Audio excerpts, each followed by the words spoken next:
ইমানদার হয়ে থাকো, দূরে থাকো। ওয়াজারু মা বাকিয়া মিনার রিবা, সুদের যত কারবার দাও। এটা কার নির্দেশ ভাই? বলেন না কার নির্দেশ? আল্লাহ তাআলার নির্দেশ। আল্লাহ তাআলা বলেন, যদি তুমি এই ঘোষণা জানার পর সুদ যদি না খাও, তোমরা মানুষকে সুদ দাও তোমাদের সম্পদ বাড়ার জন্য। দেশের বাড়ি চাঁদপুরেই।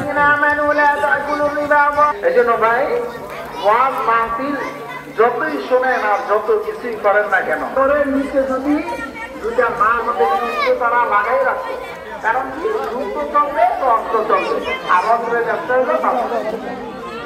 এই জন্য বর্তমানে দেখছেন এই যে ইসরায়েলের প্রেসিডেন্ট যে সিরিয়া এই লোকটা এটাও আর ইহুদিরা চায় যুদ্ধ লাগাইলে তাদের অল্প অল্প ভালো থাকবে, তাদের অর্থনৈতিক। আর 2 নম্বর ইহুদিদের কাজ হলো